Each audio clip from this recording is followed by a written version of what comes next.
Welcome in Docker tutorial. In this tutorial, we will create a Docker environment for Postgres and PgAdmin. PostgreSQL admin. Okay, so let's proceed. So first in terminal, I'm just typing Docker and hit on enter. Then if you see the available commands, that means you installed Docker perfectly. Otherwise, you have to install or run the Docker. The next thing I am going to do, I'm just going to create a file called Docker compose YML file, and here I'm just going to mention my service. So services, there will be two services. One is PostgreSQL database and another is PostgreSadmin for visual represent of Postgres database. Okay, so the service, after I write this service, I'm just in here in new line, and I'm just going to give a tab in here, and here I'm just going to write my service name. So for example, XYZ is my project name, and this project has a database, so I'm just typing my first service will be my database, and here I'm just mentioning the image, that means Docker image. So where I will get this Docker image for my database, so I have to go in hubdocker.com, and here I'm just going to type the Postgres, and you can see there is lots of available images in here. I always prefer the first image, that means official image, and it's actually lots of starts in here and also downloads. So I'm just going to click on Postgres. So I'm just going to give the name the Postgres in here, and after that I just given a colon in here, and you can mention the version. For example, if you just type the latest keyword in here, it will just install the latest version in your container. But I always prefer to mention the version number. For example, now version 14.2 is the latest, so I'm just mentioned here the version 14.2. And the next thing, I'm just going to mention some environment variables in here. So first environment variable is the Postgres user, and that's I've given the Postgres password, that's I've given the Postgres, and the Postgres DB, that's actually the initial DB. If you want, it's actually optional, but I'm just mentioning in here the initial DB, the Postgres DB XYZ. When the image will build, then it will create, by default it will create a database called XYZ DB. So now another questions may be where I got this environments variable. If you just go in Docker Hub again, and in this Postgres image, if you just go in down, you will see that some instruction in here, and also you will see some environment variables in here. So you can read this whole bunch of documentation in here.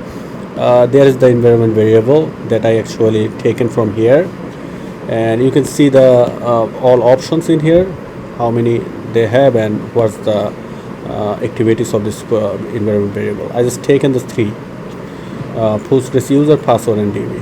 Okay, so next service, I'm just going to, you can see the alignment is very important for Docker compose YML file.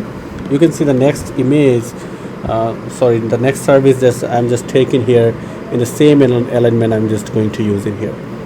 So here the next service that I wanted to create, that's called XYZ PgAdmin, and here the same thing that I'm going to do, I'm just going to give mentioning the image name.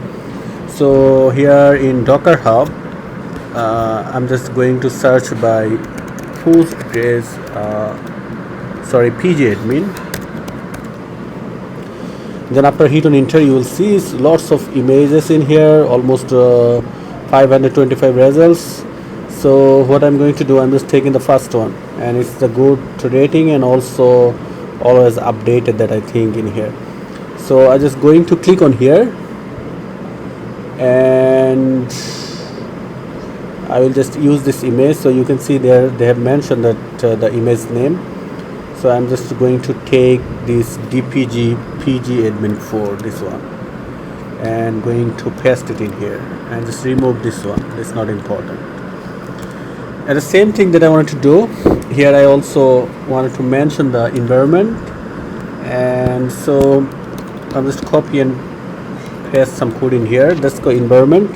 So for PgAdmin, when you will open in your browser, you have to give an email and password for access. So there are some default, but I wanted to change the default, so I just given here the default email. I just changed it to I just created the default email is admintest.com, and also given the password for access the PgAdmin. And I also want to mention another thing for PgAdmin. I want to mention the ports. So by default PgAdmin actually will run in 80 port. So if you want to change it, I usually if you just change it to 80 to 8000 port, so you have to mention the your port and the default port that PgAdmin actually use. So it is used by PgAdmin. So after save, so you can see that I just changed the ports in here. So now if I just go in localhost 8000, it will display in here. The PgAdmin will be run in here. So first let's build the image. So I'm just going to docker compose up command in here and hit on enter. It will just download the resources and it will just create the build image. So before I start the tutorial, I actually test single time. So it's actually always cache the resources, so it's not downloaded. But when you will give this command, it will first download and then it will run. So you can see that my two container is running.